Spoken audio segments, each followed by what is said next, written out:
Pakistani PM army chief पर ban लगाने की मांग। 44 अमेरिकी सांसदों ने विदेश मंत्री को चिट्ठी लिखी है। पाकिस्तान में तानाशाही बढ़ रही है, पाकिस्तान में सरकार को सेना चला रही है। अमेरिकी संसद के 44 सांसद हैं जिन्होंने विदेश मंत्री मार्को रूबियो को चिट्ठी लिखकर पाकिस्तान के प्रधानमंत्री शहबाज शरीफ और आर्मी चीफ मुनीर पर तत्काल प्रतिबंध लगाने की मांग की है। इन सांसदों का आरोप है कि पाकिस्तान में सेना सरकार चला रही है, देश में आम लोगों के अधिकारों को बड़े पैमाने पर हनन हो रहा है। विदेश में रहने वाले पाकिस्तानी मूल के अमेरिकी नागरिकों को भी सरकार के खिलाफ आवाज उठाने पर धमकियां दी जा रही हैं। ये चिट्ठी डेमोक्रेटिक महिला सांसद प्रमिला जयपाल और सांसद ग्रेग कासर के नेतृत्व में लिखी गई है।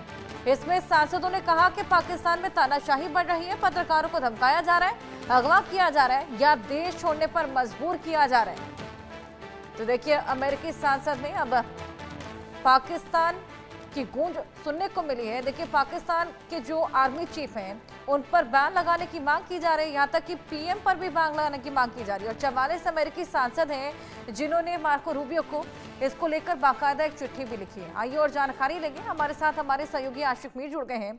आशिक, 44 सांसद हैं जिन्होंने चिट्ठी लिखी है मार्को रूबियो को, लेकिन क्या लगता है इस चिट्ठी को लेकर सोच विचार किया भी जाएगा? क्योंकि देखिए, अमेरिका फिलहाल जिस तरीके से शह लगातार पाकिस्तान को दे रहा है, खनिज वहां से खरीद रहा है, तमाम तरह के सौदे कर रहा है, ऐसे में क्या अमेरिका अपने लिए मुसीबत खड़ी करेगा?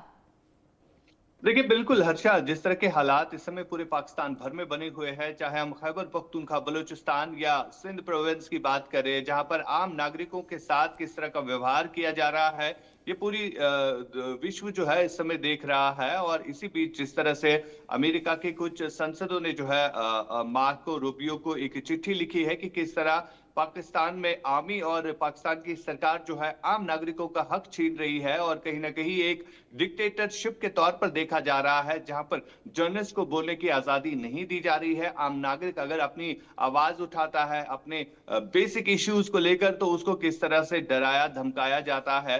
तो कहीं ना कहीं ये कंसर्निंग पॉइंट जो है वो बना हुआ है पाकिस्तान में। और जो पाकिस्तान में आतंकवाद इस समय पनप रहा है, उस आतंकवाद की वजह से बाकी देशों में किस तरह का नुकसान जो है वो पहुंचा जा रहा है। तो कहीं ना कहीं ये चीजें जो है अब पूरा विश्व जो है अब बोलने लगा है, जिस तरह से अमेरिका के कुछ संसदों ने जो है लेटर लिखी है। फिलहाल ओवरऑल हम देख रहे हैं कि पाकिस्तान में किस तरह से आर्मी रूल जो है इस समय चल रहा है और एक तरफ से आसिम मुनीर जो है अब सीडीएफ बनने की कोशिश कर रहे हैं, तो वही सरकार जो है उन्हें फुल प्लेटफॉर्म जो है वो प्रोवाइड करते हैं, उन्हें ताकतवर बनाने की कोशिश कर रहे हैं।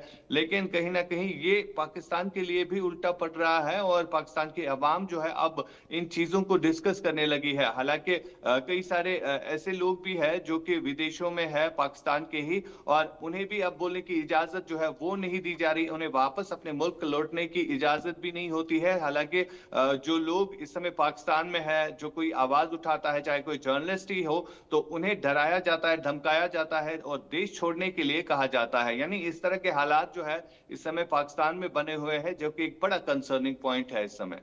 जी, वाकई बेहद कंसर्निंग पॉइंट है और इसी को लेकर आवाज बुलंद की गई है। हालांकि 44 सांसदों ने चिट्ठी में लिखा है कि जो पीएम है और आसिम मुनीर है उनको बैन किया जाए, लेकिन अब क्या रुख रहेगा इसको लेकर, ये वाकई देखने वाली बात होगी। फिलहाल चिट्ठी में क्या कुछ मेंशन था आशिक? देखिए, बिल्कुल चिट्ठी में ये तमाम चीजें मेंशन थी कि किस तरह से पाकिस्तान में आम नागरिकों का हक जो है वो छीना जा रहा है और खासतौर पर हरासमेंट जो है एक आम व्यक्ति जो है वहां पर फेस कर रहा है, जो भी अपने हक के लिए आवाज उठाता है। साथ ही साथ जर्नलिस्टों का जिक्र भी था कि अगर कोई जर्नलिस्ट इस पर बात भी करता है तो उसे डराया जाता है, धमकाया जाता है, उसे देश छोड़ने के लिए कहा जा रहा है। इतना ही नहीं, बल्कि अगर बाकी देशों में कोई पाकिस्तानी नागरिक इस पर बात करता है तो उसे भी किसी न किसी तरीके से डर और खौफ महसूस कराया जाता है। यानी इन सब चीजों का जिक्र जो है इस चिट्ठी में लिखा था कि किस तरह से वहां पर आसिम मुनीर जो है लोगों को डराने के लिए और कहीं ना कहीं पाकिस्तान में जो संपत्ति है उसको लूटने की कोशिश कर रहे हैं, जो नेचुरल रिसोर्सेस है उन्हें लूटा जा रहा है। और ये इसमें जो है सरकार आसिम मुनीर का साथ दे रही है, तो ये कहीं ना कहीं एक बड़ा विवाद जो है अब बनता हुआ नजर आ रहा है। अच्छा, बिल्कुल आशिक, आप हमारे साथ बने रहिएगा। फिलहाल इसी बीच एक और बड़ी खबर दर्शकों को दे दें। ये बड़ी खबर